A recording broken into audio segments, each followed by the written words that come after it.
All right, I guess we could get started. Maybe some others will join us in a bit.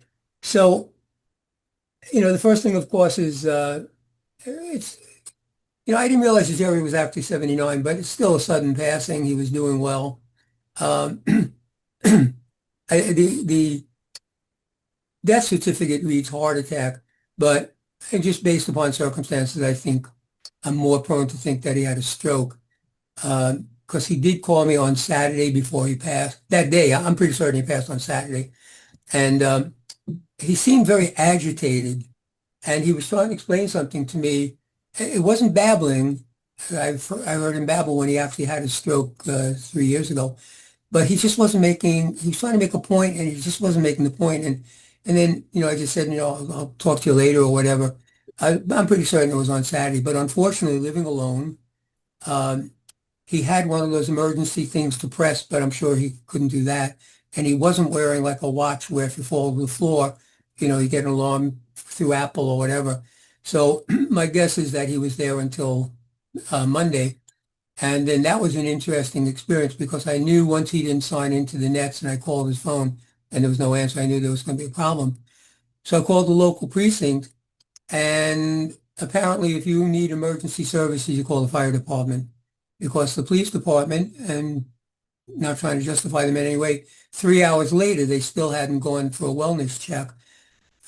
They had a robbery, they had this, they had that. Called the fire department. Lee, Jerry's brother, called the fire department, and they went in and found him.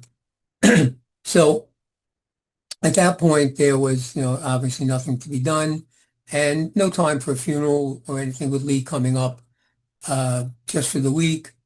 Cleared out some of Jerry's stuff, tried to get his papers together. So that's why our May meeting will be all or part memorial for Jerry. I don't know that we could do an hour and a half or 2 hours.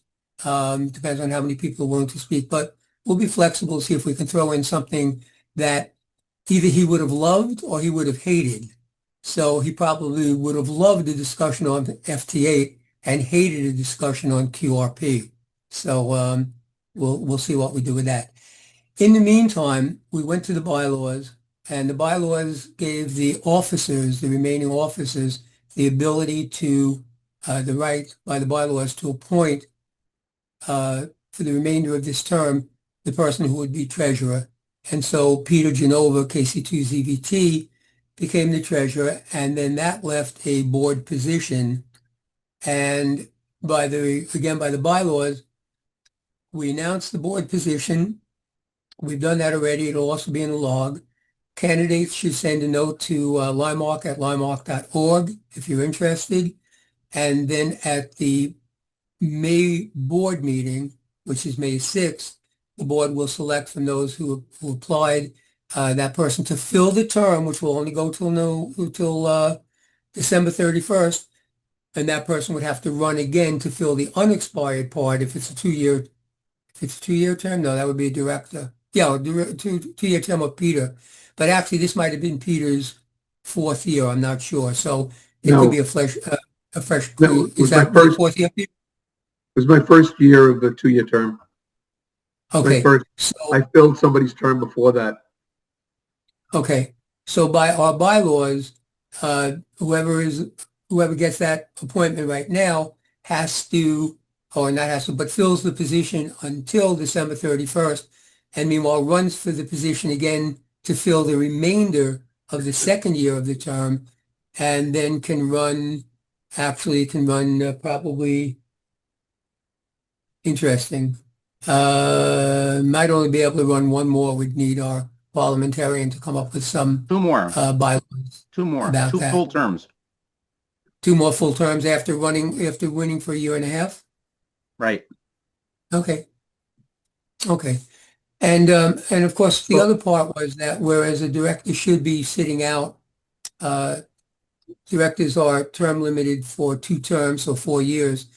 And in theory, they can't run again, but they can run the following year. But once the position is opened up, we kind of made an arbitrary decision that it's a new position. It's not running for the position. It's filling a position. And so even if somebody had just finished their term, since it's an open position, they could apply for that position. All right, any questions with any of that? So we'll have Yeah, a memorial. Go I have a ahead. question. The date of the board meeting is it Tuesday or Wednesday? I forgot if you changed it to Tuesday. Wednesday, May 6th. Because, hold on. I think Wednesday's the 6th, I think. Hold on. Wednesday, May 6th. And the candidates we'd ask you to be there probably by 7:15 or so. Yeah. Okay, Yeah. Hey, Richie, couple of, I was yep, able to get the speaker that I had scheduled for May, and he's agreed to change his talk to on QRP till September. So the entire meeting can be dedicated to Jerry. yeah, and again, I mean, obviously, the bottom line is I could talk a long time about it. It's a 20-year friendship. And Martin, others could talk a long time about it. Um, at the same time, there's maybe a limit to how long. Well, again, we don't know how many people will stand up. Look, Jerry knew a lot of people, and a lot of people never realized how much he really did for them. As I said, I don't think a day went by in which Jerry wasn't involved in doing something for LIMARC, particularly in terms of bookkeeping as treasurer, membership. He did the log for a bit, and just about anything that LIMARC needed. But then on top of that, other clubs would call him. HOSARC would call him to print up some cards for him. Other clubs would call and say Aries. He did a lot of the bookkeeping for them for the honor rolls and things. He was always willing to do things for people, and particularly for LIMARC, his days were really, really full. So, yeah, we'll see. But as I said, we need something appropriate if we need to put some time in there. Yeah. And Richie, I'd really like to run an article in the log about it. So if there's something written, did somebody do a eulogy for him? Or is there an obituary someplace? No, no, that's another problem. Jerry taught for many years, and then in retirement, he still went back to work for that school and other schools. He was very, very good at school programming. He was a math teacher. Um, we still have problems figuring out some of his spreadsheets because he has so many so many conditional terms. If A, then B, if B, then Q. And we never could figure out where Q came into the equation.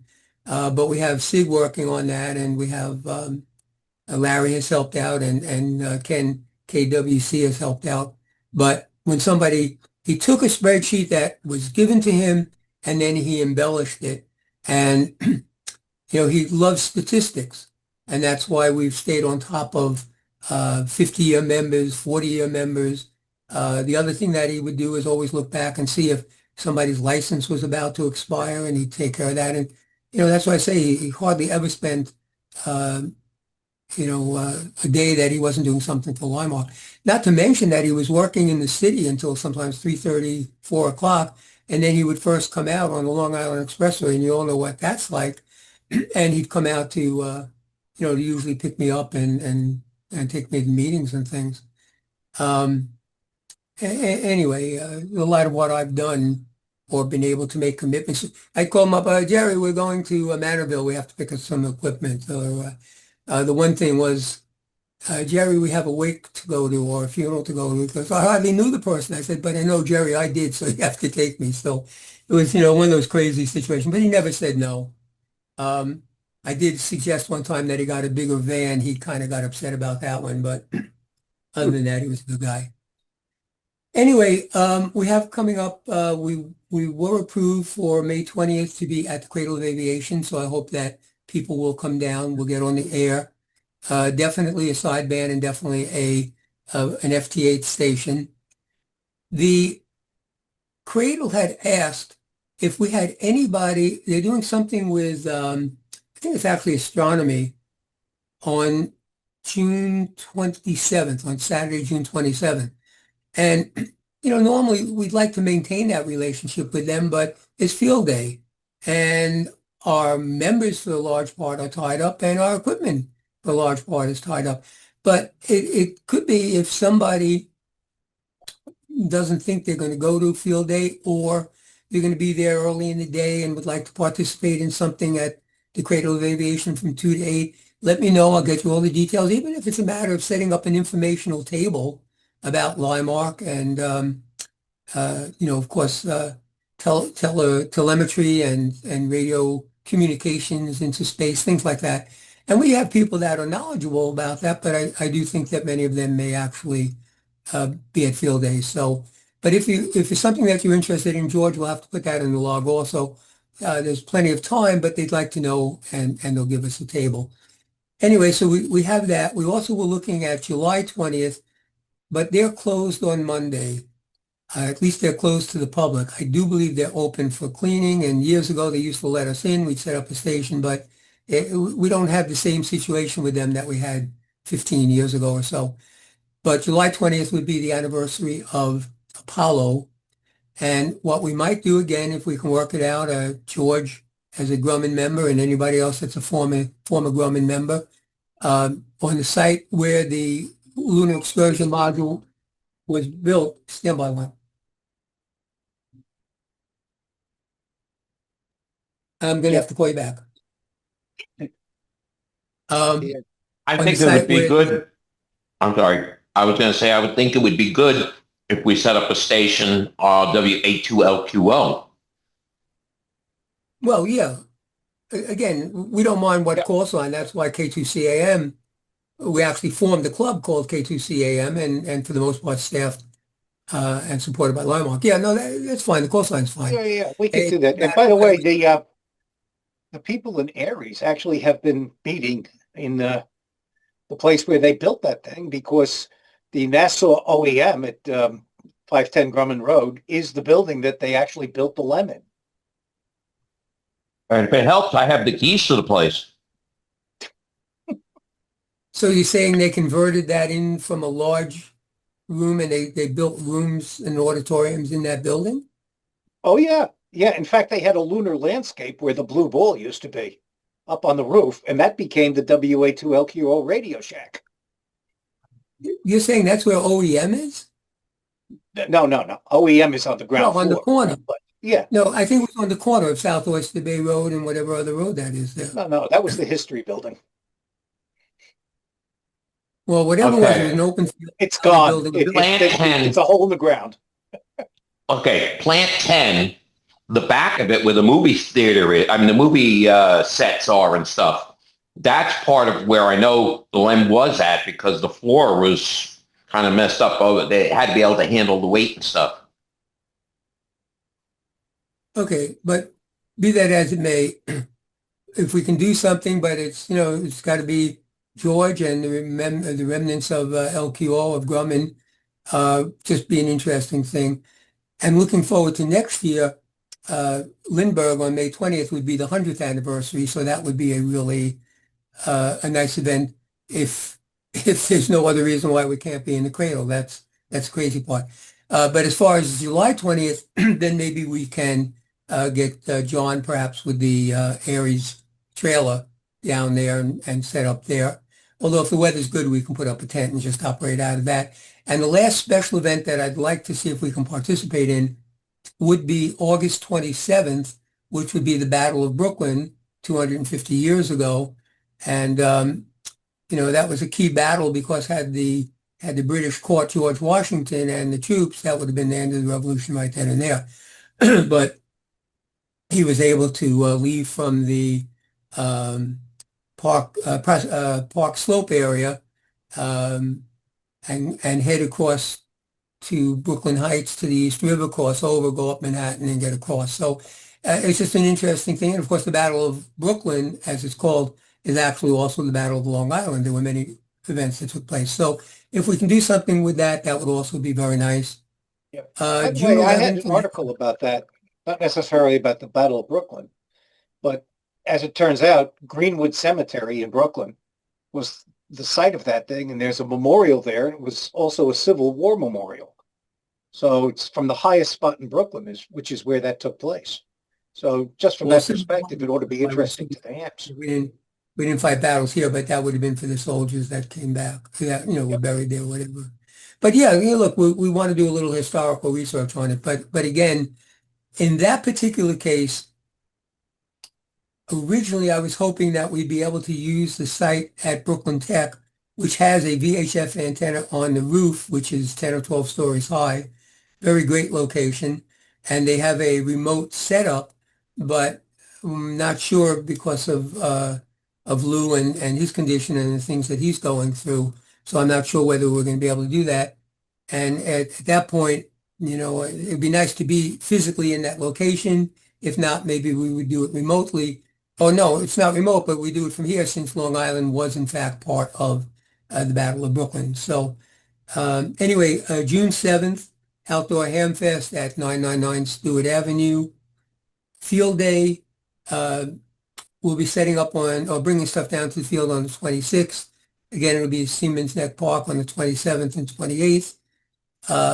Field Day Committee is meeting next Tuesday. If anybody has any questions or things that they'd like to know about, we're going to run 6A again, but we're working very hard to get our antenna situations straight so that we don't have a lot of interference from one station to another.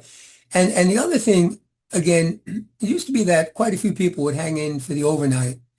Sometimes it was just people that couldn't sleep. Sometimes it was just people that figured it was better to be in field day than at home with the spouse, whatever the case was, but they stay out at night. And we gave them coffee to keep them up and donuts and things like that. But we haven't seen much of that. So last year, I think, was the first year I remember we actually had absolute quiet for maybe an hour or two in the evening. And that just honestly doesn't speak well for a club that has 332 members or whatever the exact number is. So we really need to work on that.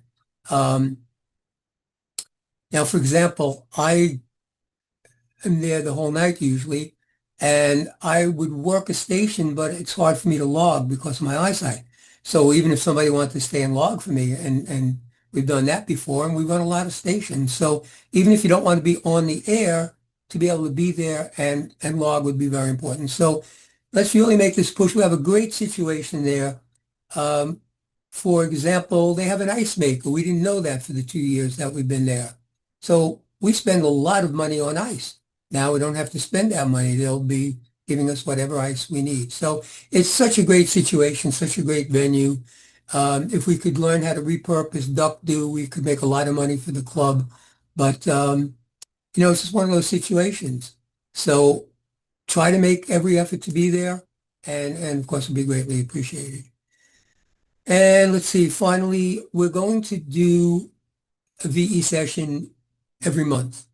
And in part, I myself have had to tell people they wouldn't be able to get to our VE session for the better part of 2 months. And we just felt in today's world, there's so much competition for people that we wanted to provide as much service as we can. But specifically, ARC ECS is giving a technician class, and they have right now 24 people, I think. And they will be giving a test, I believe, at the end of May, but some of their students could not make it. And so they did ask us if we would be able to do something. And we said, all right, we'll start with June. And that will be on June 13th. But the only site available to us was at the Levittown Library from 9 to 11. But after that, all other sessions should be at Levittown Hall. Again, the other thing is VE is something that you give back. It's a self-test. We would like to have more VEs to be able to cover every session that we do. And we would just love to have you sign up. It's a self-test. You get a booklet, you read it up, learn what you have to learn, and take a quick little short exam and become a VE and help us out. Anybody have any questions on any things that I've brought up? Okay, George?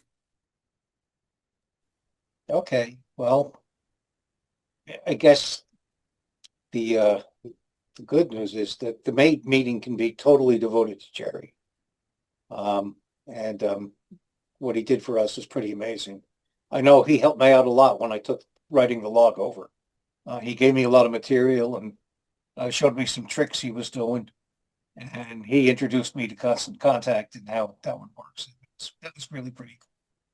But I also had a speaker lined up for May, and it was one of my high school buddies who's also been a speaker at HRU, and the topic was QRP. And basically, I mentioned to him that not sure that we could do May and give you adequate time. So would you mind doing it in September? And he told me sure. And I think we'll have him for the September meeting on the topic of QRP. And that'll be pretty good. Also, I'm trying to get some material in the log about Jerry. And there's a paucity of it. I just don't really have very much. I had some pictures, but I was really kind of looking and hoping that somebody would have a eulogy or, obituary. I don't know when the guy was born. I didn't know how old he was. I kind of knew where he lived. I knew some of the stuff he did for the club, but none of that stuff was written down. And I'm just looking for stuff that's written that there could be some authenticity in the articles that I would put in the log about him. So anybody here, please send me stuff you have about Jerry. Richie? Larry, did we get things for the web? I didn't happen to have a chance to look. You talking about for Jerry? Yeah. Yeah, I have a bunch of stuff. Now that the website is back online, I'm going to start uploading them and have a dedicated page for him. Okay. So I've gotten a bunch of emails. I think once the page goes up and I put I guess I'll take some of that stuff and put it in the log as well. Yeah, you could probably do that. I'm going to put that as front and center on the homepage. So when people see that, I'm sure I'll get a few more. Okay, thank you. And there's certain pages that we'll leave up there, like Dick RIW, Eric. I think there's still some things for him. Yeah, I'm actually going to put up a link that goes to all of our tribute pages because those other pages are still there and they have good stuff on them. Yeah, and actually it's hard to believe, but it's 7 years since Eric passed away. So anyway, okay, George. Ken, again, fortunately nothing comes in, there are some outgoing emails that one day have to catch up, when we send somebody, for example, a thank you for a donation or something. And I have a bunch of things, and I'll just try to remember to bring them down to one of the meetings. So now we have Peter as our treasurer. Peter, treasurer's report. So along with Jerry's hat for treasurer, I also got a chauffeur's hat. Chauffeuring Richie. Well, but you have to split that one. Like everything else, there's several people that had to take Jerry's role in driving me around, Wait a minute, isn't that a uniform, not just a hat? Yeah. Well, I think it's a hat, but it was a tri-corner for some. For Jerry, it was a quad corner. It's a split But I do hat have to for say Peter something too, else. because he chauffeurs me around also to meetings, for which I thank him greatly. Yeah, Peter's joint. The one thing that is very different is Jerry was profoundly deaf in his right ear. And I would say, Jerry, we have to make a left turn. Jerry, we have to make a left turn. Jerry! And then you say, why are you yelling at me? So it was just, at least with these guys, its hearing is much better. Anyway, Peter? Yeah. That's and my Peter and show. we both wear hearing aids, so it's great. So the checking account, we have $21,508.87. In the CD, we have $5,632.52. Now the memorial fund, I took $2.08 out of the checking account to bump up the memorial fund to $2,000 even. And I closed the savings account and put that memorial fund into a CD, which will get 3% as opposed to the 0.3% that we were getting in the savings account. So the total is $29,141.39. I'm still rummaging through books and working with Richie to find out, to figure out how much we're spending. since we don't have access to a lot of what Jerry had, especially the credit card. The TD Bank, and maybe other banks do the same, but a corporate credit card has to be tied to an individual. And I guess it's for making sure that somebody's responsible for paying the bills, and they're going to go after that individual if a bill is not paid. So it was in Jerry's name. I was a user. I had a card in my name, but it was like Jerry giving me permission to have a card on his account. And the end result is we have no access to it. Can't get access to it. So I know what I may have put on my own charge. Not my own charge, but what, like if I go to Costco for food for a meeting, I that would have been on a charge. So we know that, but we have no record of it. So we have new credit cards coming in and another thing, we were using a debit card for a while. Jerry tended to use the debit card. I tended to use the credit card. And if you don't use a debit card for a period of time, they wipe that out. So some of the things that the bank does is very good for us. Some of it is, it's almost counterintuitive. But in any event, we're trying to get straightened out where there's only one master user on the bank account, which also doesn't seem to make a lot of sense. We have signers. All the officers, right, are now signers on the checking account, but only one has access to the account. Everything else is a shared, no, I think we have, Peter has his own account now, I think, but he's limited in what he can do. There's only one master account that can do everything. So we're running into these little problems, which in some ways, fortunately, when Jerry got ill 3 years ago, I said we can never leave ourselves vulnerable again where Jerry was in control of everything. So over the last 3 years, many of the things that he did, I had joint ability to do it or the use of his password without two-step verification. So for the most part, we're okay and we'll correct it as we go along. One other thing that I wanted to mention, we're going to get a resale certificate because we play with fire a little bit when we sell. A little bit, maybe a little bit too kind, but we play with fire. Under the rules and regulations in New York State, probably twice a year, if it was only us selling something and it didn't appear to be a store on a regular basis, we could sell things without charging sales tax. But we're selling things at a Hamfest. We've sold things online. Now, the beauty of selling it online is that we sell it through eBay and they take the taxes out. So, we feel good about that. But I do think that financially, part of the future of LIMARC could be having a viable store selling the donations and other things that would make sense. But in order to do that, we needed to really legitimize it. So Peter and I will work on applying for a sales tax resale certificate and filing tax. Sales tax gets filed once a year. We'll make sure that all the board, that goes into our record so that every board member knows, because you'll all be responsible for it in theory. But we just feel it's up to roughly $30,000 in sales. You file once a year. I don't see us doing that. Are we allowed to, Hello? excuse me, 1 second. If we're a not-for-profit, are we allowed to apply for a sales tax exemption? We have a sales tax.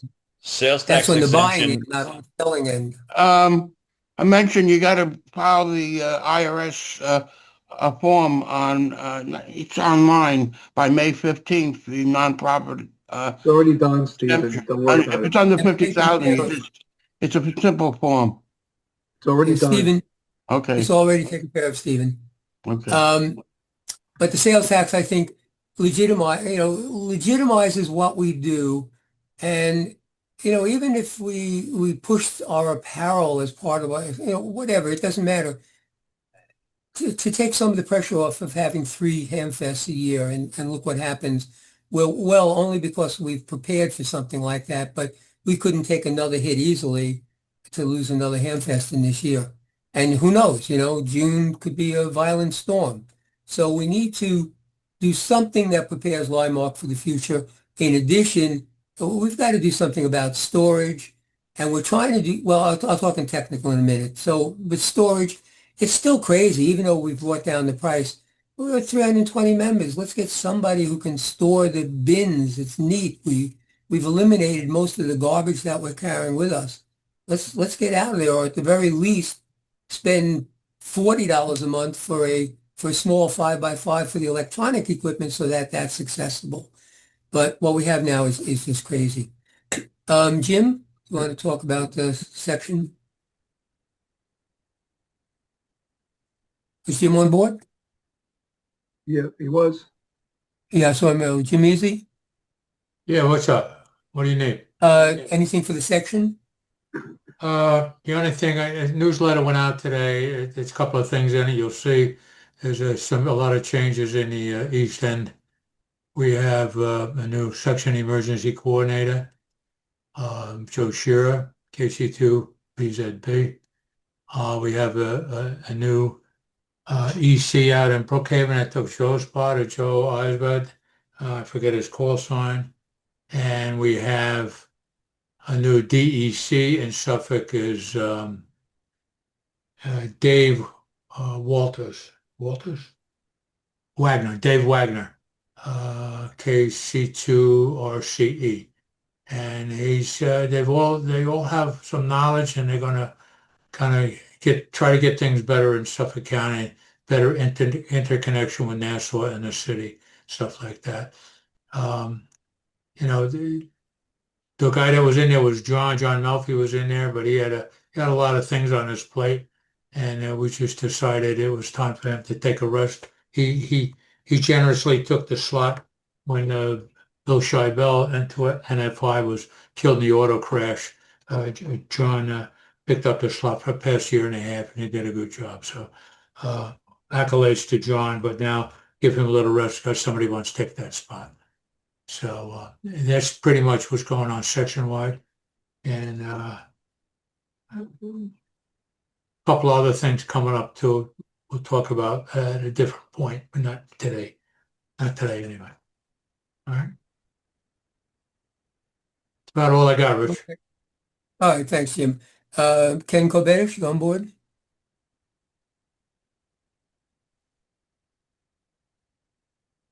Is Ken on board? No, I don't see him. Okay, so what areas we'll talk about is we have coming up on May 16th, the MS walk, which is a smaller walk than the ACS walk. I think maybe they do 15,000. But one of the main differences is that in the MS walk, there's a lot of people with MS, very much physically debilitated, but they still want to walk for the cause. And that's where we play a tremendous role as Aries, because we're there. Should someone get tired and need assistance, they don't have to sit around and wait for someone from the organization itself to find them. So that's coming up May 16th. And for now, we've been meeting at a park down the block from me. It's the Haypath Road Park. And all are welcome. Our next meeting is next week from tomorrow. It's called the Haypath Park. It's 2 blocks west of Old Bethpage Road, if you'd like to come down and join us. All right, let me talk technical for a minute. We're paying a lot for our internet connections. When we set up, it's what was actually needed. But right now, we're in the process of trying to work out to cut our bill substantially in half. Right now, we're paying almost $400 a month for our internet connection. Now, they're important because, number one, they link to repeaters, and we'll be talking about that in the presentation tonight. But also, when they first got set up, we needed a certain number. We thought we needed static IPs, and apparently a lot has changed even in the years that we're doing this. So we're working on it. Kevin, KD2BAH, is giving us a hand because he's already moved his GMRS, and they also have a DMR repeater. They moved it over to a system where you see these advertisements for the 5G network, which is a completely wireless network. You get your signal from a wireless tower, it comes to the house, and then you break it out either wirelessly or through a router to the rest of your house. It works in some areas, but the further away you are from a site, the weaker the signal, the less the bandwidth. So in two of our cases, with Glen Oaks and with Selden and with Plainview, we're right under a tower. So in all likelihood, we're going to get very strong signal, and we can go perhaps from 5 IP addresses at Plainview and 5 IP addresses at Selden to 1 address each, and bring our cost down for those 2 facilities from $310 a month to roughly $70 a month. That's a big difference. And again, if we're trying to make sure that LIMARC remains financially secure over the years, this would really be a very significant thing. Okay, education. We're working with Syosset High School. It started out as kids needing an exam and the VE group trying to put together the opportunity to have a session with them. But it may lead to a nice relationship with them if they set up a club. They have an advisor there who's very interested in getting his license, and that's the key to any school having a club, is having an advisor who has a license and then getting other people in the school, other staff involved, getting their licenses so that there's a continuum, because otherwise the one advisor retires and suddenly there's nobody to run the club, a lack of interest. And the student that's there, Nevin, is very enthusiastic, and he's been working on getting his fellow classmates involved. So we're going to be meeting with them starting, I think it's April 30th, Thursday, April 30th. We're going to meet with them for 5 weekends in a row, 5 weekdays in a row, giving them classes, study exams, etc., and all of that in preparation for the June 13th VE session. So hopefully that will work out. Any other committees that we need to report? Any good and welfare other than the things that that we've mentioned? Yeah, Richie. Yeah. Is anybody online here aware of the LIMARC scholarship?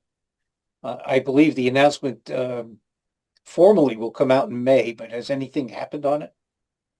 I asked Diane if she, Nancy did not receive anything. Diane received one. I said, was that from Nevin? She said, yes. I said, please send me a copy because we think if that's the original one, he wrote it to the wrong topic. So it's a little embarrassing, but we're not going to give an award for writing to the wrong topic. So, and he was advised that he needed to write to the right topic. But if we help his school out, we just got a donation, which I think should be in good shape, of a Kenwood TS430, which for a club starting out, if it's in good shape and running, should be fine. By the way, Jerry's ham equipment was donated to LIMARC. So we have a Yaesu FTDX 3000, which was, I think, about $2,800 when he bought it after Hurricane Sandy. I believe it may be an overkill for us for field day, and so we may sell that one off. It has a very nice 1K amplifier, bunch of HTs that I'm just trying to clear out his call sign from, and we'll put them up for sale. And, he always said that he wanted to make sure that LIMARC got his equipment, got his repeaters. We picked up 3 or 4 repeaters from him. So again, he wanted to make sure that we had all of that. Okay, any old business? And any new business? Okay, so we'll close the business part of the meeting and we'll go into talking about EchoLink, IRLP, and the AllStar nodes. And what I opted to do on this presentation, because it was very hard for me to try to integrate a PowerPoint presentation along with any live demonstrations and things. And so it just was difficult. So this is going to be an all live demonstration. And I figured that has some value to it because the pages that I'm going to open up are going to be new to many of you. And you'll be kind of going along with me as we open the page. Instead of just throwing a page at you and saying, here's what you do, we want to actually show it to you. So Give me a second here.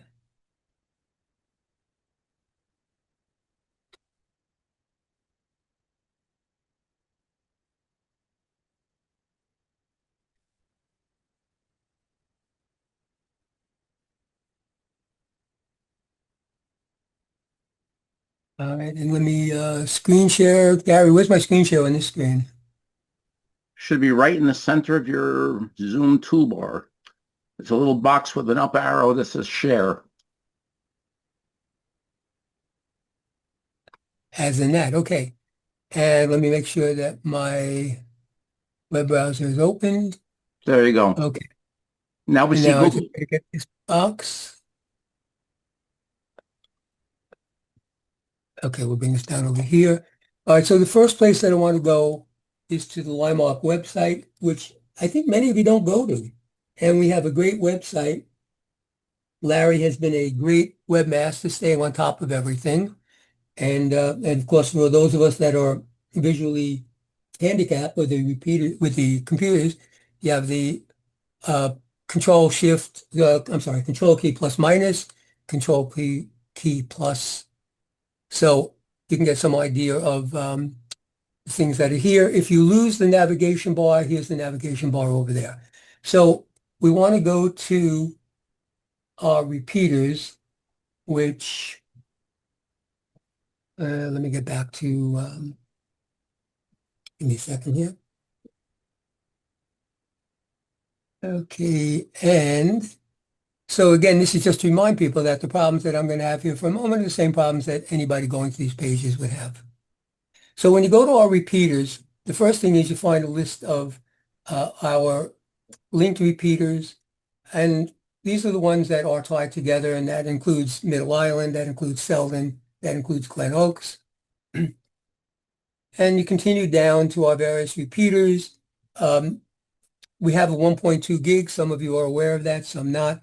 That was something that went back, I think, to the 80s and 90s. It was the hottest thing back at that time. Everybody wanted it. But we have some fun on it. 70 centimeter repeaters. Here's all our frequencies. Tells you whether it's digital or analog, etc. So lots of information. But now as you come down to the internet modes, we've had these up for a long period of time, and we know that a lot of people don't take advantage of it. And it doesn't make a lot of sense. It's there. It's great. It's a great alternative source for you. And so that's why we want to spend some time on this. So the first thing that I want to point out is that we have three different internet modes that we use: EchoLink, IRLP, and the AllStar nodes. All of them recognize a node, which is simply a point in a system. They all recognize it with a number system. And it was good when EchoLink came out because they were basically the only one. They started out with a 4-digit code, and they went to a 5, and they may even be into a 6-digit number right now. But it became complicated when IRLP came out and used a numbering system, and even more complicated as the AllStar nodes came out and they used a numbering system. So in a system like ours, which is a mixed system, as you scroll down here, oh, coming soon, I went past it. So if you're going to use IRLP, IRLP is unique in that it kind of stands alone. It uses a Linux-based system. That system is actually accessed quite a bit to add nodes, to add information to it. So it's kind of a unique system. The only repeater that we allow outgoing calls is our 440 repeater in Plainview. And the reason for that is that we believe that our main repeater should always be available to our members to get on and say hello or whatever they want to say. And we just didn't want them being tied up with calls being made throughout the world. So only the 440 repeater. Now, at one point, we had a computer for EchoLink and we had a computer for IRLP, and it was a simple transition. It was basically this enter the code 1928. But with AllStar node, AllStar now controls everything that we're doing. And so it required a whole different set of accessibility. Now, it's nothing in any way to be perturbed about.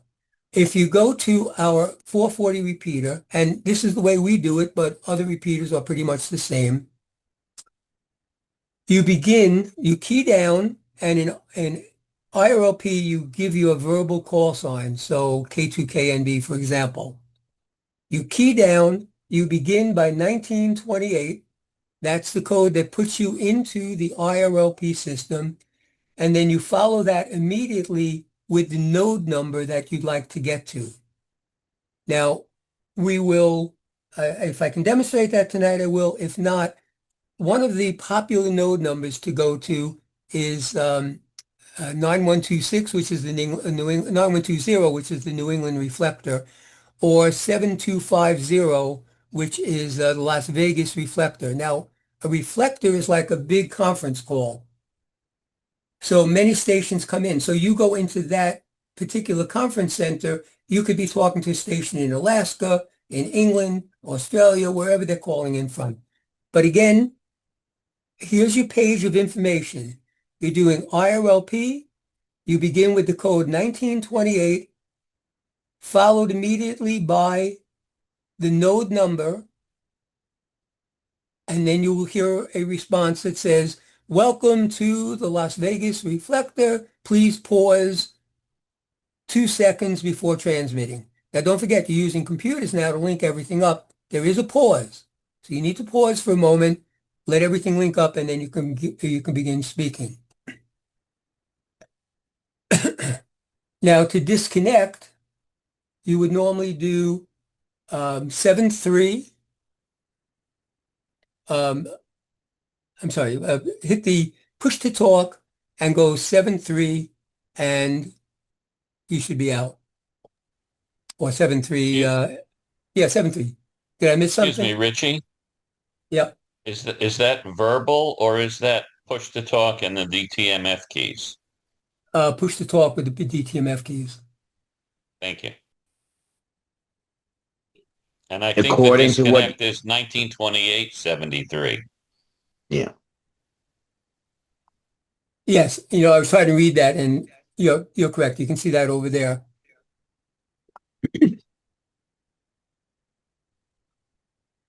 I'm sorry, up there, but okay, 1978 and 1970, yeah, 1928 and 73. Again, here's your instructions, though, for that. Now, when you're accessing the AllStar node, the AllStar node always begins with an *3. So you pick up the microphone, you hit the push to talk, and you punch in *3. Just to let you know, *10 will sign you out. But in an AllStar node, it's going to be *3 followed by the node number. Very simple. *3 followed by the node number. We'll see in a few minutes where you get those node numbers from. You got to do a little research. You got to get used to who you want to be talking to. There are people that use this all the time, like Andy, KD2ESY, and he can help us out with the actual use of it. But again, it's not a difficult thing. So again, going back for a moment, IRLP, you begin strictly with 1928. AllStar, you begin with *3. Now again, going back to the EchoLink functions, again, they all have numbers. So how are you going to distinguish a 4-digit EchoLink number from a 4-digit AllStar number, or a 5-digit to a 5-digit? So in our system, to get into EchoLink, you do an *3. You have to take your EchoLink node and make it a 6-digit number by adding in zeros. So if you have a 4-digit code, it's going to become 004126. A 5-digit code would be 051735. So you make it a 6-digit number, and now again, you're going to add in a 3. So again, it seems complicated, but once you do it, you'll understand. *3 brings you into the AllStar system, followed by a 3, and then followed by the 6-digit EchoLink node number.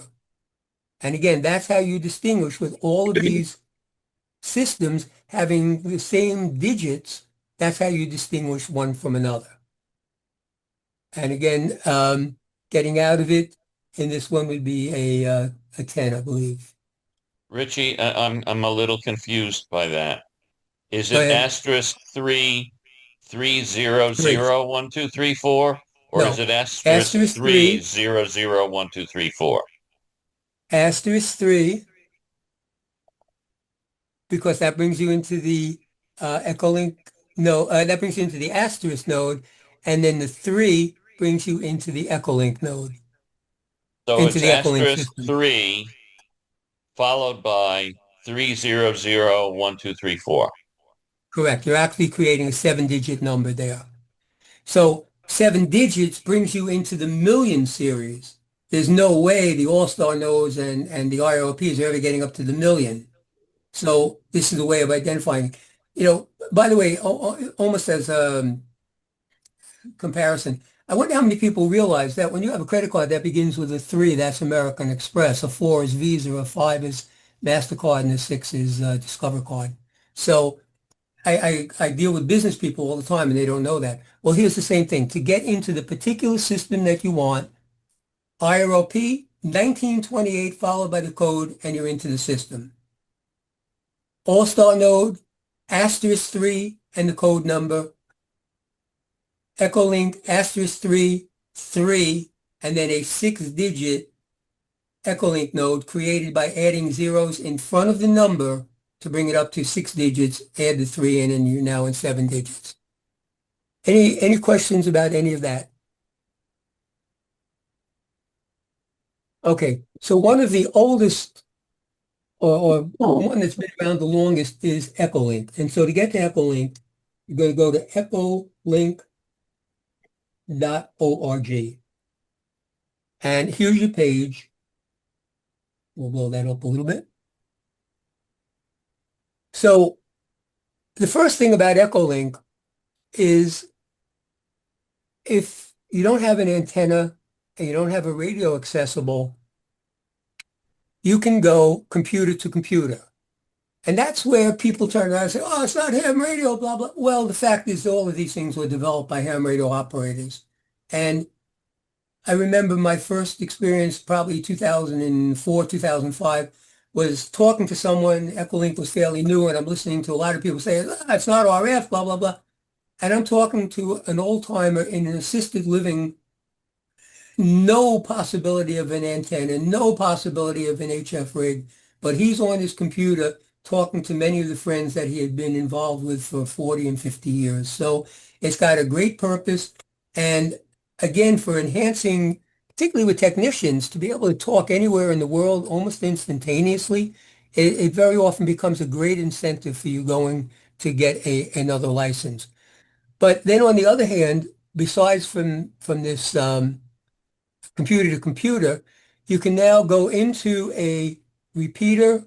You can go into a transceiver at your house. Let's say you want to be in your backyard and you want to be working W2VL. So you hook a radio up to your computer. You use your HT to connect to that radio, which goes into your computer, which goes out over the internet.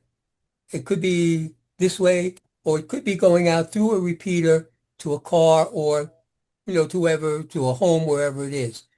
This is a very versatile system. Individual user to individual user. A linked repeater is one where you're linking it to a local radio and a repeater, and you'll see that when it only has a node number, that's an individual using it. When it has a -L, that's a linked repeater.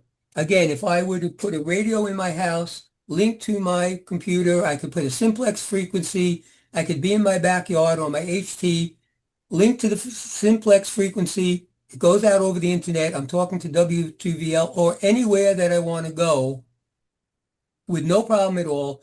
That's a linked radio. When the EchoLink node is actually physically at the repeater site, so that when you go onto the repeater, you have immediate access to that EchoLink node. That is then a -R for repeater. Okay, so let me blow this up for everyone to look at.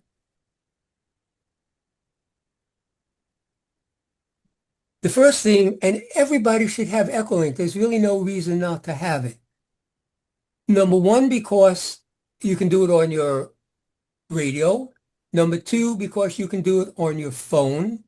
So many people sign in using their phones. It's just another way. It's another preparedness. It doesn't cost you anything. All you have to do is come to the website and go to the download. Now on mine, yeah, you just have to download the EchoLink.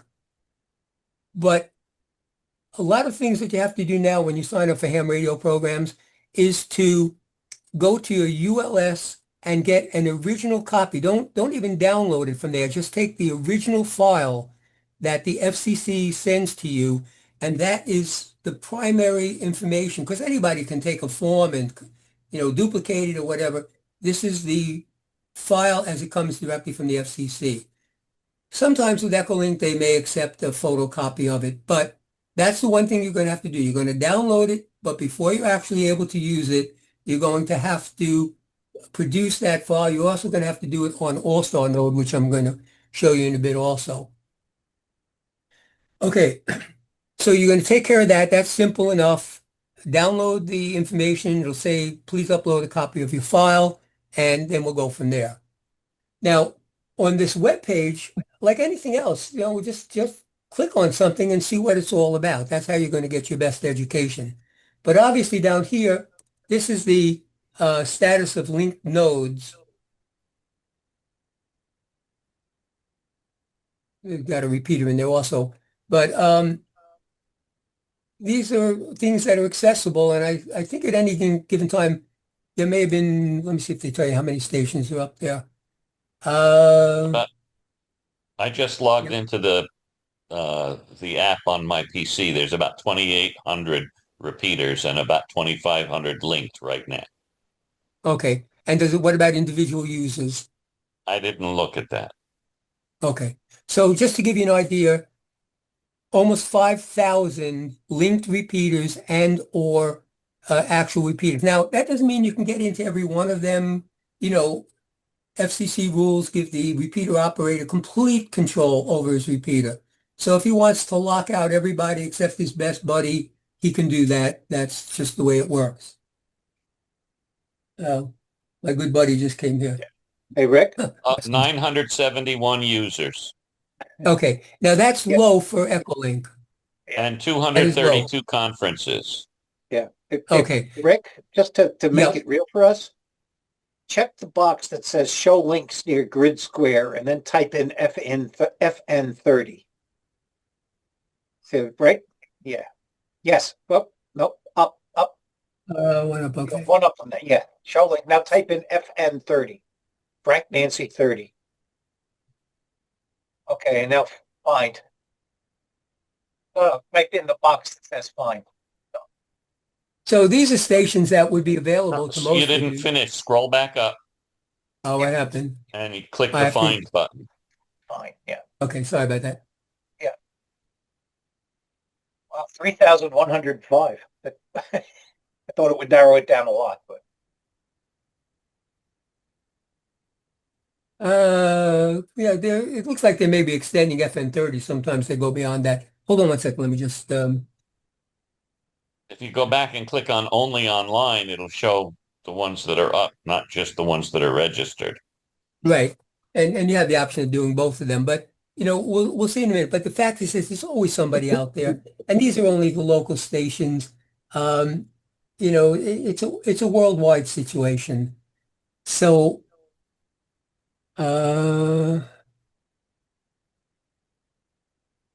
okay.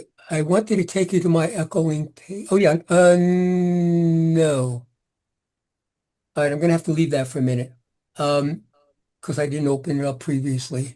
All right. In any event, so you go to this page and just go back to the home page. Just read about what it's all about. And you'll see that not only do you have the ability to download it for your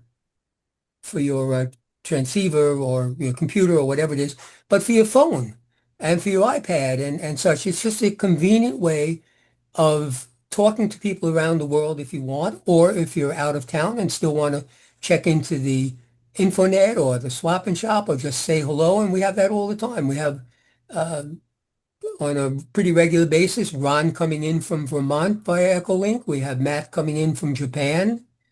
We had Ken coming in from Nebraska. Ken from Nebraska all the time, and you see how clear it is. So it's just a way of people staying in touch, and it's helped LIMARC so much in terms of maintaining membership of people that enjoyed the club and just wanted to maintain their membership. So in any event, this is EchoLink, and again, this is the beauty of it. You put a unit in your car. A guy in a computer somewhere is talking to his link or to his repeater and getting into your car.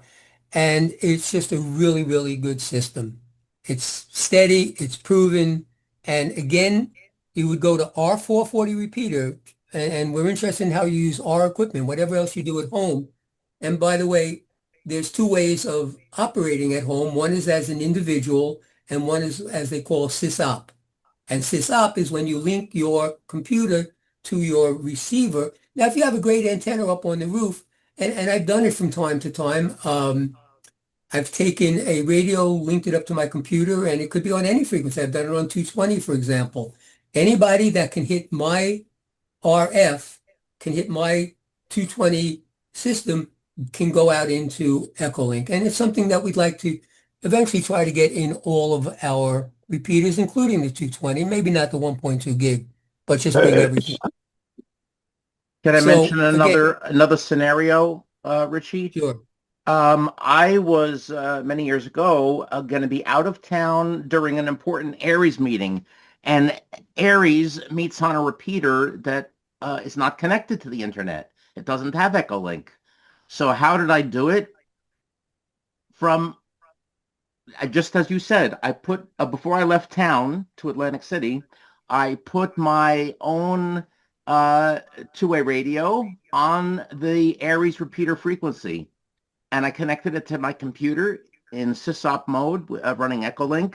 And so from my hotel room in Atlantic City over the internet, I was able to attend and participate in that meeting. So it's sort of the reverse of what you said. You said that you could access your base station from the backyard using RF and then go into EchoLink into the internet. And I'm saying the other way around. I was able to go with EchoLink from the internet into my radio and then over RF into a non-connected repeater.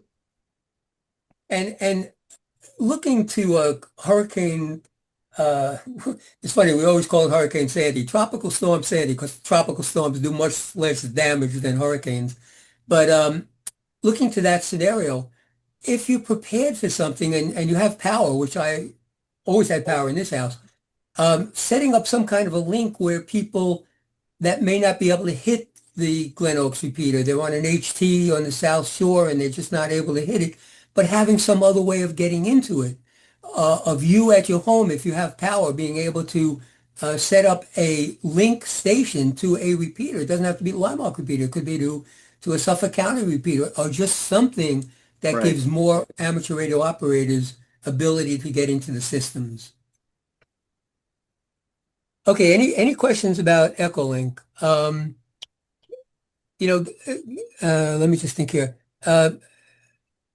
Hey, Richie, I I have a didn't question. I wanted to go into my EchoLink page to show There's you a what it looks question, like. But Richie. There's a a question. question, Richie. Yep. Hey, Richie, so so when I joined into the net, I was kind of playing around with EchoLink that night, and the W2 KPQ, I could not get that to work. The W2 VL-R did work, but the other one did not work. Well, W2, I believe there was no reason to have two EchoLinks, particularly with the AllStar node, because that's handling everything. So Why you're don't really you coming in use on I one. don't- You're coming in. Yeah. I think it's No, called I'm just, W2VL. yeah, I'm just saying that I tried doing one and it didn't work. The other one did. So I wasn't trying, so are you not supporting that anymore? No, it's that there was no need to have two separate inputs for EchoLink. So when you do W2VL, I think it's actually going in. I forget because I Yeah, didn't no, put together that you part. one of them, Richie, one of them is for the 440 machine, I believe, and the other one is for the 2 meter machine. Yeah, but So the regardless, W2VL is Glen Oaks. The other one is Plainview. right, and my point is that it does not work. You can't No, connect to it. W2KPQ in Selden probably does not work. W2KPQ in Plainview, one is W2KPQL, one is W2KPQR. Even though both of them are on site, you could only have one of each. But W2VL is actually being inputted, I believe, because it's all linked. So it's all actually going the into the Selden repeater, but it's coming out in W2VL and KPQ. So when you want W2VL, you got to use W2VL. W2KPQ is the Plainview 440 machine.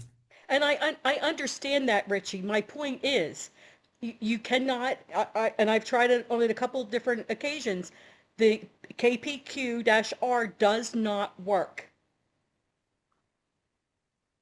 I don't know if you guys have tried it lately, but it does not work. Right, It's but you got offline. into the LIMARC repeater system using W2VL. Okay, so here we go again. Why would you have it even listed on the website if you're not going to use it at all? Because in a pinch, those two repeaters can communicate from one to the other using EchoLink. If a system broke down, we'd be able to link them through EchoLink, one to the other. But when the system was built, we needed two separate EchoLink nodes, one in Selden and one in Plainview, and they communicated with one another. As the AllStar node came into play, that took control and was actually doing the transfer of information from the repeater. So we weren't going to turn in W2KPQR.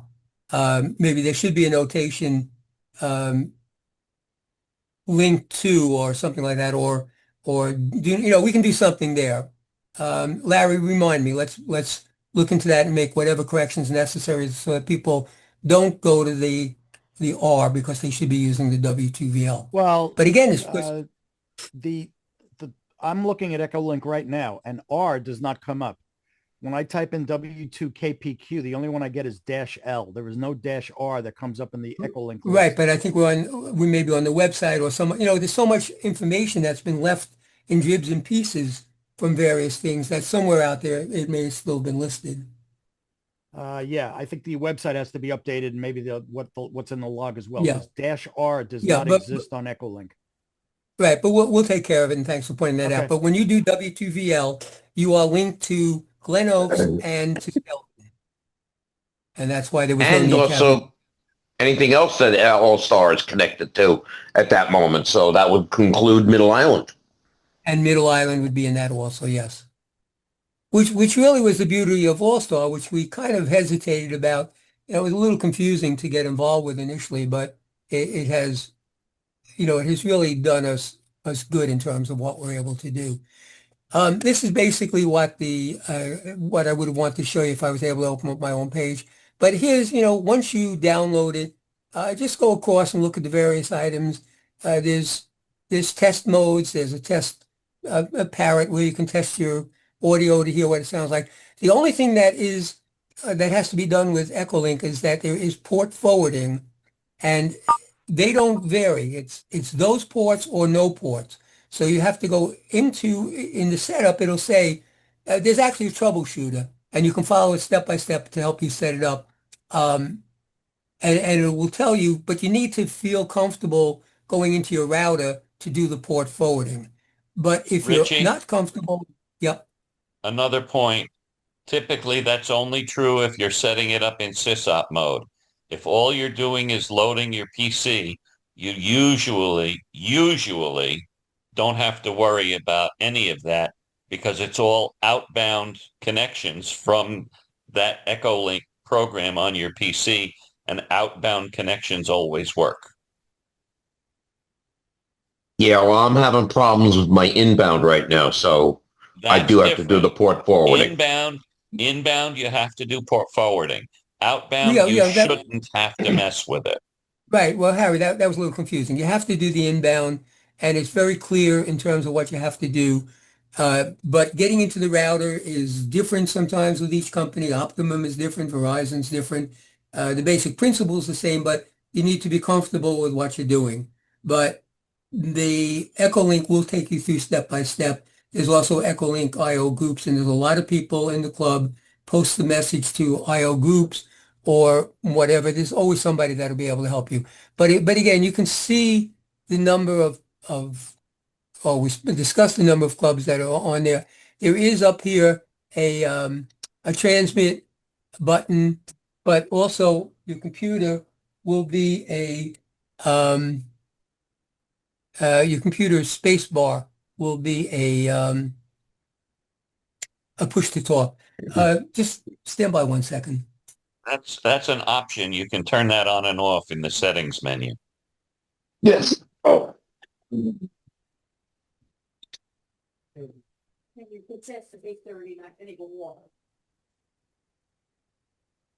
Question? Yeah, go ahead.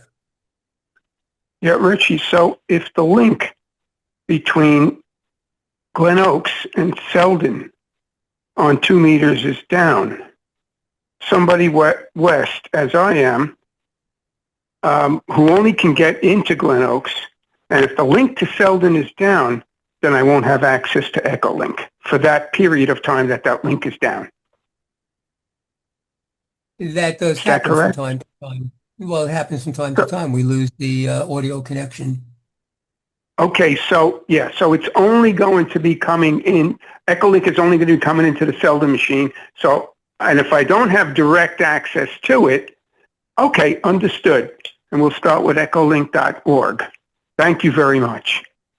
Right.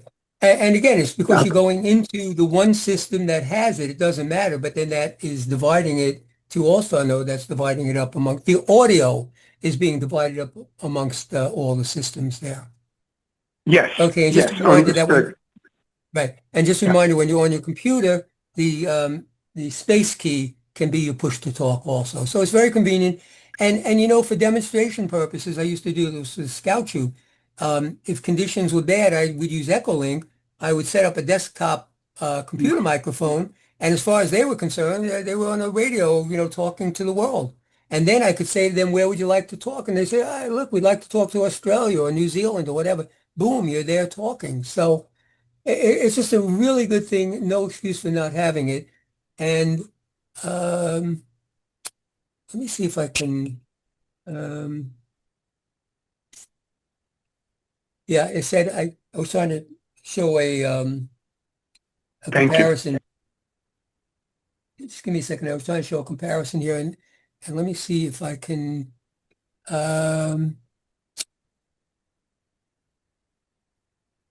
Gary, the red button is the unshare. It's yeah, stop share. So let me do this for a second.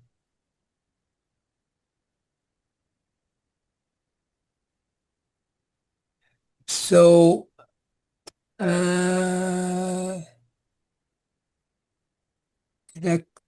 it's a little hard to see, but this is EchoLink on the phone.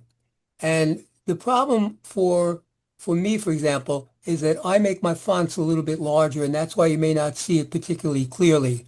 But this is EchoLink on the phone, very simple to use. There is a transmit button. You hit it once, you transmit, you hit it a second time, and you go back into receive mode.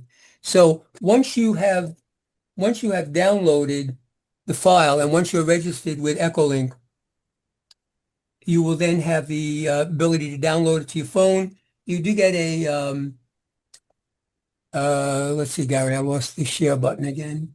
And there we go. You do get a code, you know, a password from them, and or a serial number, and you do need to use that. Okay, so much for EchoLink. Any questions about EchoLink? And how do we exercise, or how do we enter EchoLink through the 440 repeater? *3, the number 3, and then a 6-digit EchoLink node number, which is created if it's only 4 digits, 2 zeros in front of it, and that's the way it's done. Okay, next we're going to go to IRLP. Oops, we'll type that correctly. Now, IRLP is No, not you're not even close, Richie. There you go. Let's do it. Now you've highlighted the entire.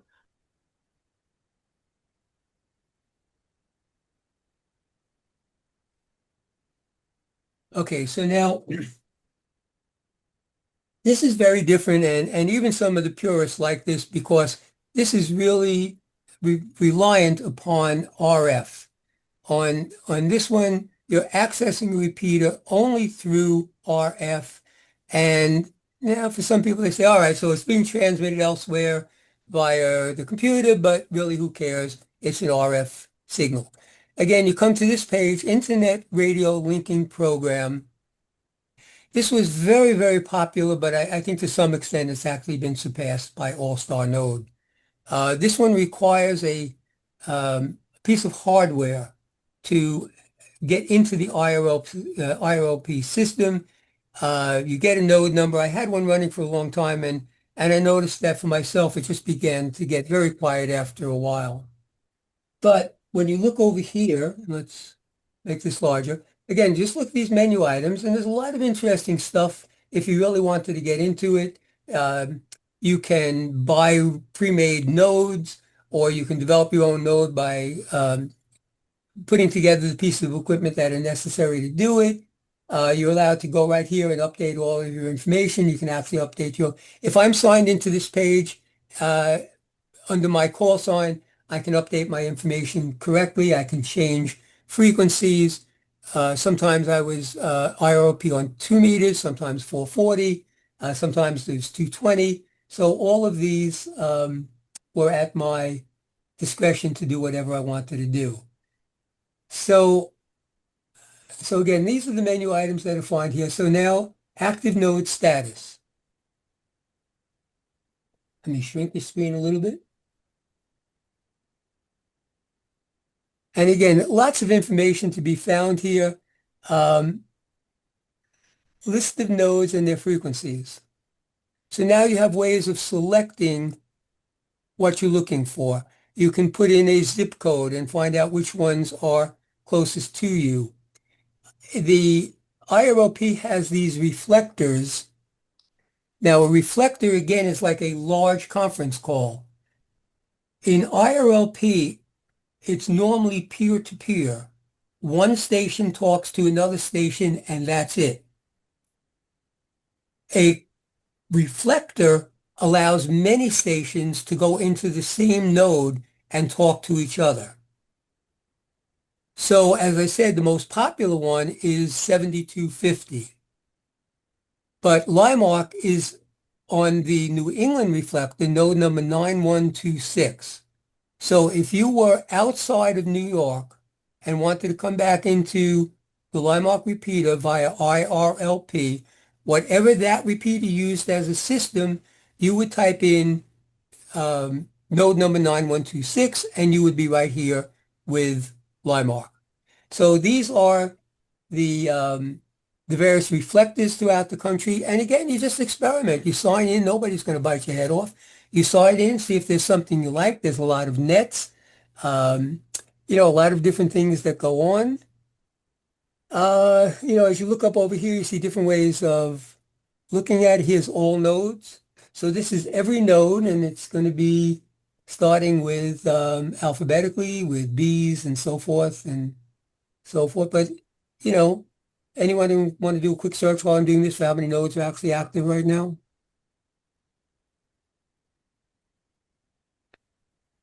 There's usually in the thousands, 4,000, something like that. Okay, so IRLP is not something that most people are going to want to set up their own node. But you can access IRLP through our 440 repeater or any repeater that has IRLP and the owner is giving you permission, and he may have his own way of entering it. So again, you go to our 440 repeater, you key down, you give your call sign, and you type in 1928 7250, release, and you'll get a message that says, welcome to. Now, we also have a 99949s, and that is a parrot. If you type in 1928 9999, and it will say, welcome to the IRLP monitor, voice, whatever, and it'll say, speak. And now you can speak, and a few seconds later, your audio will come back, so you can get an idea of whether your audio is acceptable or not acceptable. Okay, so IRLP, again, you're not most likely going to want to buy equipment or set up an IRLP node, but some people do. You know, if you're really into it, you might set up an IRLP node, particularly if there's members of your family that are ham radio operators, and no matter where you are, you'll have that personal contact, person to person, nobody else connected back to your home. So you might want to do it. It's a couple $100 to do it, but again, you might want to do it. But if not, try it. Go to the 440 repeater when you have a chance. Again, key up, 1928, whatever node you decide to go to, and you can go to the IRLP status page and just decide, you know, maybe you're going to the Bahamas and you want to talk to someone down there and see what the weather is. Absolutely instantaneous and a great way of doing it. Any questions on IRLP?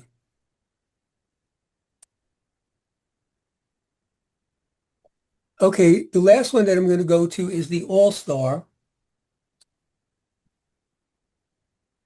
And this is AllStar Link dot, and I forgot for a minute, I think it's .org. Yeah. Now, because I'm already signed in, you're not seeing the page that says sign in or sign up. What you want to do on this is to sign up, get yourself an AllStar node number, learn a little bit about AllStar. Again, the reason why you want to do this is that they do have a very simple phone application. The audio is great. It's very simple to operate, but the main problem with all of these is, or not with all these, but with AllStar node, is I haven't seen a page, a clear page that shows you all the nodes and where they are. It's just a scrolled list. So if you go to the phone to use the AllStar node, you're going to open up a page and it's just going to scroll. So you need to know the node number that you want.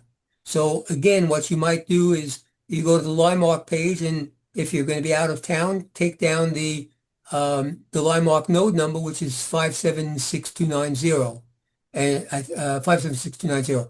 Just write that down. So now if you're anywhere that you can get into an AllStar node with your phone, which should be no difficulty, you type in 576290 and you're into LIMARC again with very, very good, clear audio. There is a way to search, Rich. Yes, There you is can a way to search. search. So But, like you could put you know, in, you could put in the call letters, or you could put in the name of the group, and it will actually find it too. Right. So But you could when I write did, LIMARC and it will look for LIMARC. well, see, I put in W2VL and maybe it was a better choice to put in LIMARC. But there is a search on your phone, and again, it's so simple. Now, the only thing is that the for the iPhone and probably for Android, there is an expense. It's a one-time charge of, I think, $7.99. But it's now on your phone, and it's a very simple, open it up, and all the nodes will show. Again, it's a scroll. It's not going to say New York. It's not going to say California, or they're all going to scroll, but you can do a search. And when you put in that search, your nodes will come up. Like if I put in, trying to think what I put in. I think I put in W2, maybe I did put in W2VL, and both two of our AllStar nodes came up. Now, Actually, can I show you that here? Hold on a second.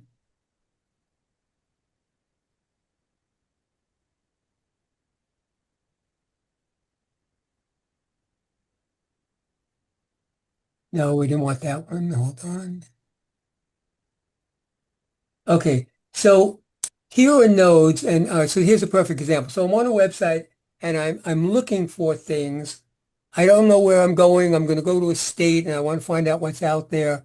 And I'm going to let me see if they work this way. I'm going to put in. So instantly, two of our nodes show up. All I did was on the home page. All I did was type in W2VL. So here are our AllStar node numbers. Okay. Now, the bubble is because we're using the AllStar node to connect so many different things. Now, we actually have many, many AllStar nodes that are used to connect all of the equipment, but only some of them are public. Only some of them are accessible by everybody. Obviously, we don't want people jumping into a node and messing it up in one way or another. But, here again, you see this is the bubble. The things that are connected to it. And the AllStar node for us is actually running EchoLink. It's running IRLP, and it's actually acting as the controller for our repeaters. So it's very robust. And again, the only negative is that it's connected to the internet. And if you have a failure of the internet, you could possibly, lose your signal. So, come on, end up back over there.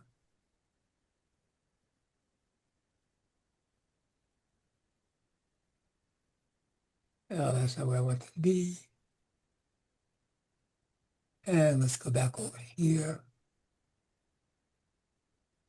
All right, so I don't know if it'll do it by state, but let's see. Let's say we're going to California. Okay, so instantly you're going to California, find out what city you're going to, see if there is a EchoLink node, an IRLP node nearby. Only if you want to come into LIMARC or wherever you want to go, just to have fun. And again, this is fully accessible very easily by a phone, except you should prepare by writing down the node numbers that you'd like to connect to. EchoLink, as you'll learn, and I don't think it's the same with IRLP, but EchoLink has random searches. I think you can hit in 2 zeros or something, and it will just go to the next available node.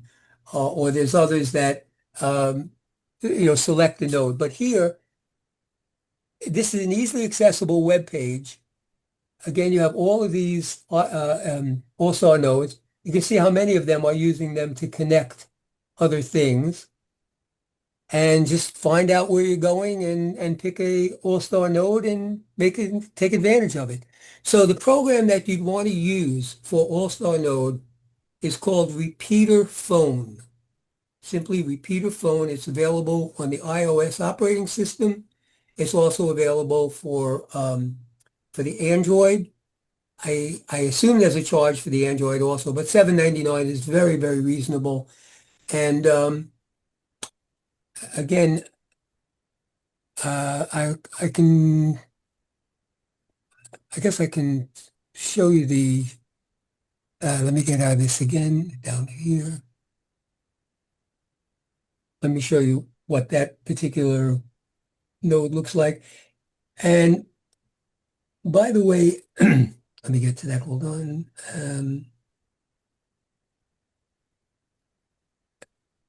If you can see, search at the top, and here's a list of the nodes, and it's going to just scroll down. So that's the disadvantage of it. You're just going through all of these scrolls. And that's why it's an advantageous to know. Now, if I remember when I did this one, I did W2VL, it did not come up with anything. This one wanted to look for node number, but I think that was correct. But this is what it looks like. It's a one-button press. Hit the button, transmit, talk. The audio is as clear as could be, and just a very valuable tool. Okay, Any questions?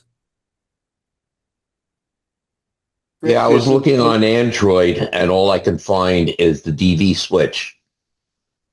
See, that I know you can use. I didn't see repeater phone. I'm not sure on that one, but DB Switch would be a program that you could use to access your AllStar nodes. It's specifically designed for that. For LIMARC's purposes, well, first of all, use the 440 repeater or look at local repeaters and see what else there is in EchoLink and IRLP and AllStar nodes and use it. It's there. You know, a lot of people with technician class licenses just get onto the LIMARC Infonet and very little else. The ability to go as a technician and get on the air and talk around the world, and with some of the things like in DMR, when you get into the Brandmeister worldwide, you have people coming in from every country, and they sometimes say hello, sometimes there's conversations. DMR is another story, but the same thing with EchoLink, the same thing with IRLP. There are many, many nets that you might find of great interest. Again, being able to go out to the Las Vegas Reflector, which is one of the more popular ones, and just having someone, just throw your call sign out there, and someone may come back from Australia or, basically anywhere, Japan or China or whatever. So it's just a great experience. It's very simple. It's there for you to use.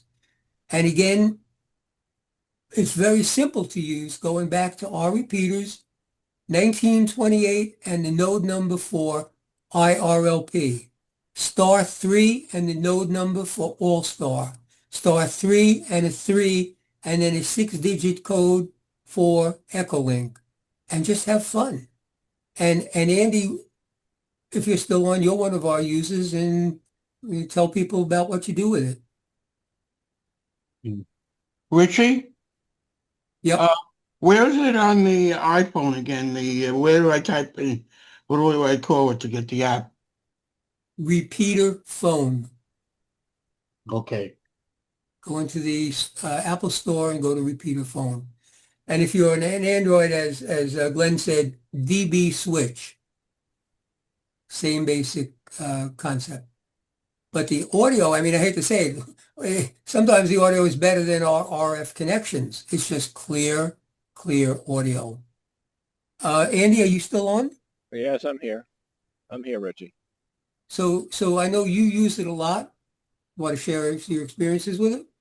Yeah, sure. Question? Well, let's take the question first. Yes. I'm sorry, Andy. Richie, George, if I want to get on via my HTs or my mobile radios, can I go into W2VL, which is also going to link out to Selden? We discussed that already. And I want to establish radio to W2VL, and it's going linked to Selden, and I'm out on EchoLink. Would that be the path?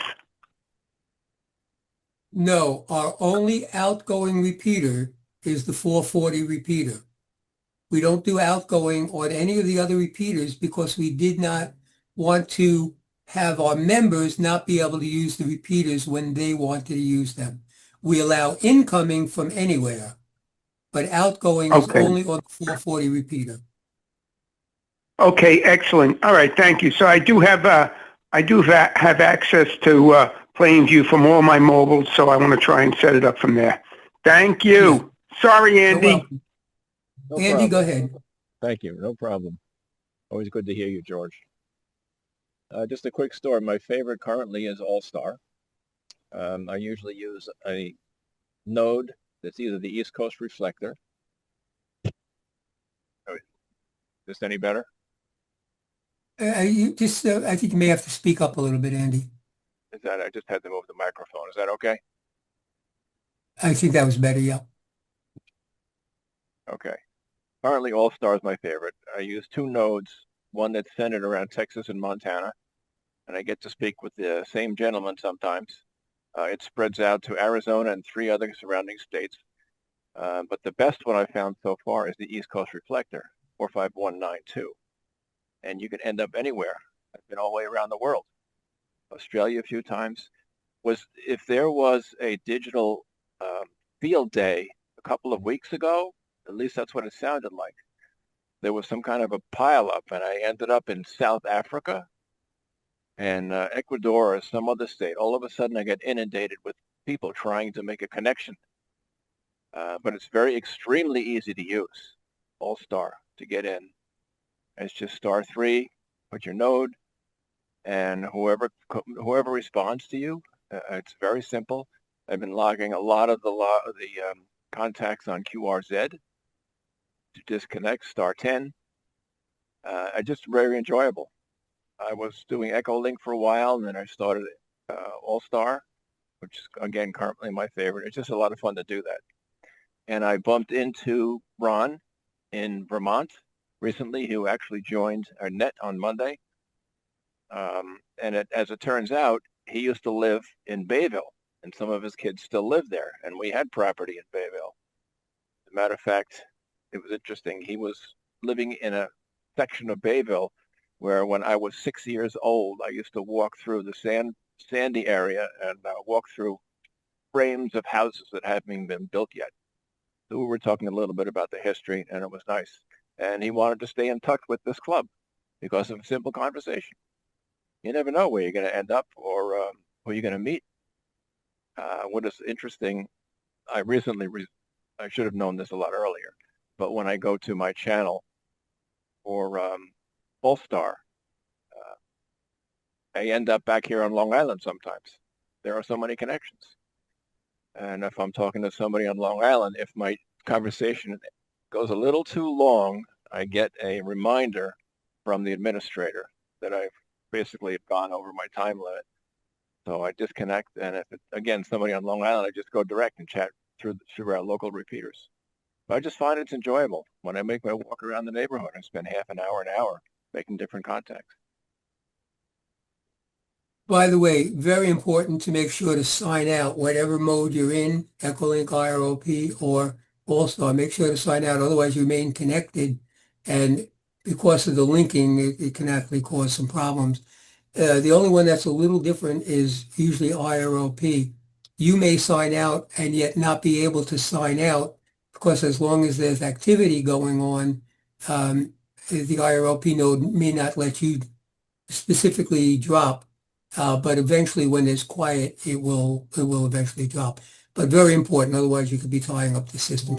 You know, that happens sometimes. Somebody locks up their EchoLink and suddenly we're hearing conversations or, nobody else can get in or, whatever the case may be. So be really careful about that. Andy, where do you source out what nodes you want to go to on the AllStar? I printed out where I get the nodes from. Yeah, how do you select what nodes you want to go to? Just a state or an area that I pick. I printed out the list of nodes and whatever area I'm interested in. For instance, when there was a problem in North Carolina, I went to the website, downloaded nodes in that vicinity, and looking to make contacts to see how people are doing, see if they need help with anything. Wherever there's something going on, you just, I printed out a list of that state or that city. So again, within the EchoLink node, when you open up your EchoLink, all of that information is there. You can do a search right there within the page. With AllStar, you have to go to the website to find the area, the state. As you saw, I did California. You saw I came up for California. So you have to go there and then just write down the node numbers that you'd like to call. So it's a little more work, but the beauty of all of them, or at least let's talk AllStar node and EchoLink, is that they do have favorites. So once you're on an AllStar node or an EchoLink node that you like, there is a favorites button, put it in there, and now you don't have to go searching again. It's right there. Mm-hmm. And there's a big difference. Any other questions? I just wanted to mention that the difference in the nodes versus reflectors. Reflectors, of course, are wide open. Many states, many countries, but the specific nodes per state is usually localized. And when you sign off, I don't remember if it was IRLP or EchoLink. If you use the wrong sign-off digit, you will shut the system down. It was a mistake once that I had to speak to Lou so he can get it running again. Yeah, that would sound like AllStar, and you probably shut down our AllStar node, not, which took us out of the system. That would be a possibility. It wasn't AllStar. It was the sign-off was star, and it was a 2-digit number, and one of the numbers was a 7. But I think it's either 7-0 or 7-3. If you use the wrong one, it disconnects completely. Well, hopefully he bypassed that system and that doesn't happen anymore. But again, it's there for your use, and eventually we'd like to expand it. If we put it on the 220 repeater, there's a certain number of people that be able to use it.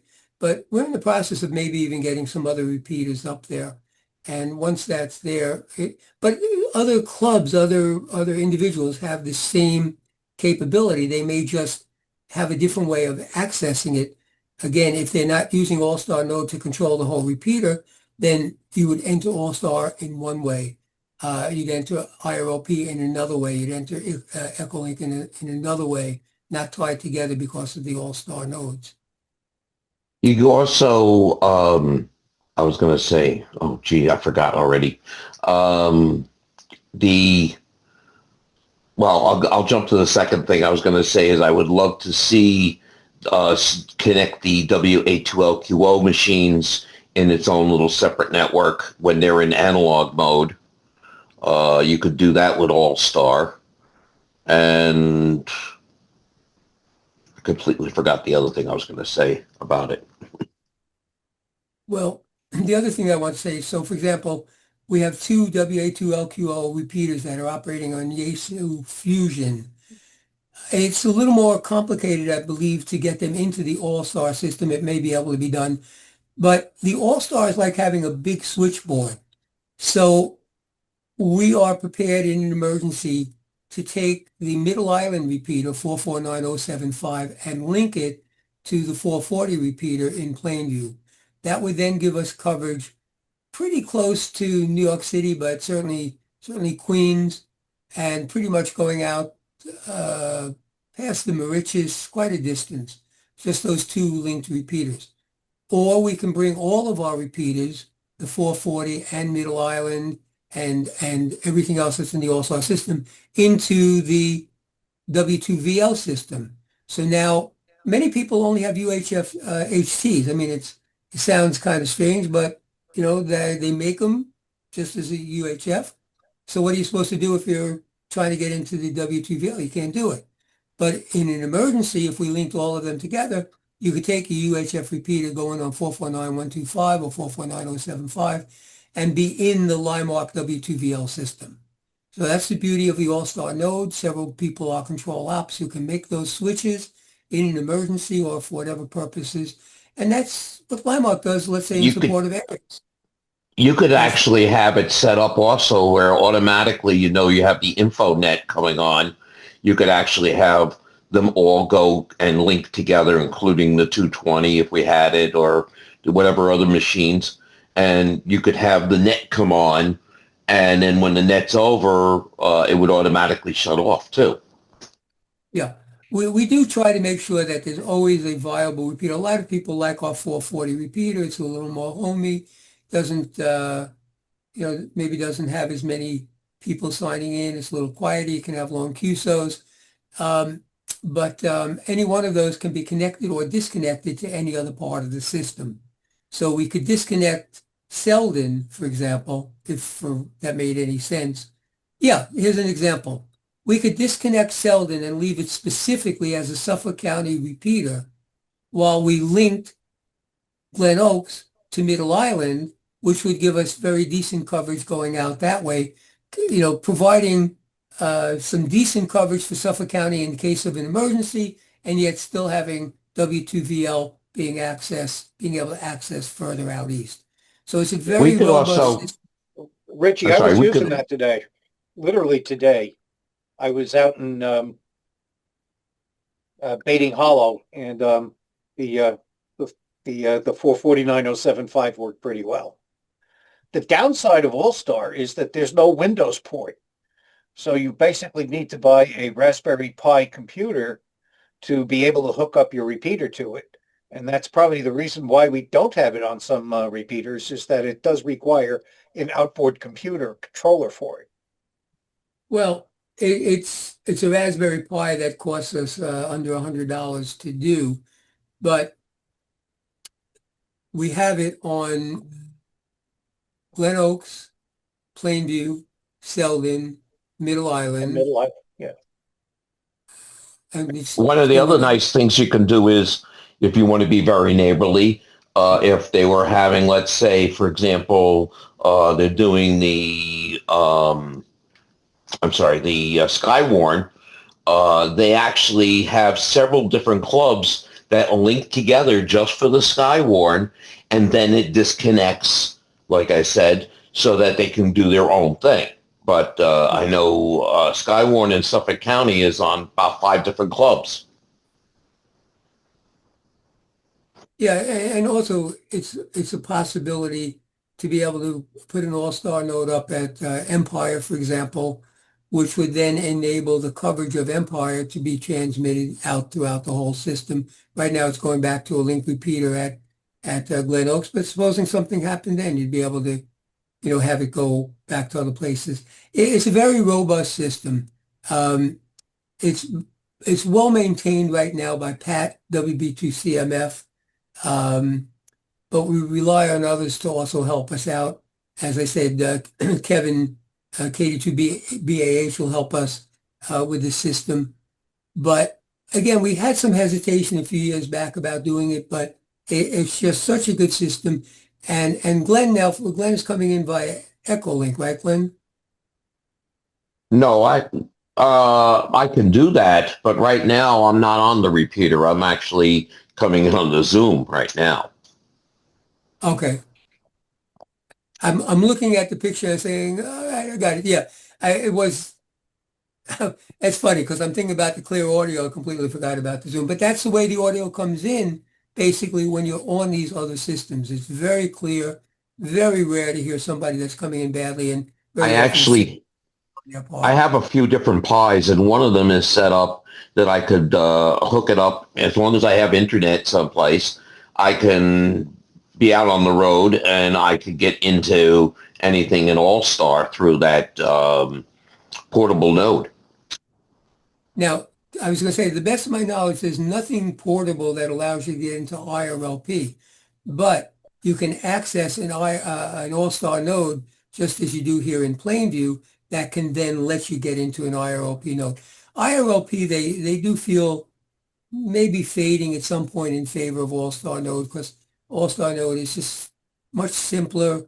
And again, you can have this phone application, which you can't do with IRLP. But again, going back to the very basic point, there's no reason for anyone not to have EchoLink on their phone, not to have, you may say, why on the desktop? It's convenient. It's there in an emergency, whatever, your phone, your HT's not working, when all else fails, maybe you need a computer, I don't know. But why not have a backup? It's simple and easy to use. Both EchoLink and AllStar, very simple to use. IRLP a little different, but there's no reason not to have it, and there's no reason not to use our system. Use it as long as you can hit our repeaters. That's what they're there for. And at least I hope that the explanation today has maybe cleared it up for you and that you'll give it a shot. Begin by downloading EchoLink. Go ahead. I'm sorry. I often come in on the EchoLink when we do the InfoNet, because I might be in a place working where I can't get a signal in with the walkie-talkie. So when you think again to Hurricane Sandy, where there were areas where it was very difficult for someone with an HT to hit the repeaters, we had great coverage, and we had more than 200 people sign in for Hurricane Sandy, but we also had to do some relays. And the internet really didn't go down. Verizon was okay. Optimum had problems because their system was different. They had all of these amplifiers along the route, and they got hit really hard. But the internet was there. And so the ability to take that information and pass it out generally to more people is really an important function. But again, just from common sense, a lot of people don't have a mobile in their car. Maybe there's a particular reason. Let's say, for example, I hate to say it, but when we had to sign in for Jerry last week, maybe there were people in their car, they don't have a mobile, but they had their phone. And if they had EchoLink on their phone or AllStar on their phone, they could have joined and joined in. Or whatever, somehow or another you're listening and you're in a bad area, you're not hitting the repeater, but your phone is going to make it. And you want to join into a conversation or point out, you could be on the road and have look at what we go through in the morning. Some people on Jericho Turnpike, certain areas, very difficult communications. Maybe there was an accident, maybe something serious happened and they want to get it back to people. We're not hearing, we're only hearing static from where they are. But if they grab their phone, it's going to be good, clear communication. So it's a great backup, a great safety feature. Definitely make use of it. Doesn't cost you anything. Learn how to go to the ULS licensing system to get that download file of your original license, because that's what you may be asked for in EchoLink. That's what you may be asked for in IRLP. And we'd love to have many of you join us as VEs. We now use a system called Exam Tools. They will also require that downloaded file. So you might as well get it. Don't open it. Don't change it. Just leave it as that file name, because that's exactly as it came from the FCC, and that will be accepted. Any other questions?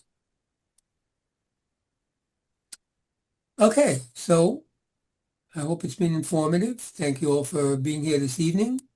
And a reminder that May 13th will be a memorial for Jerry.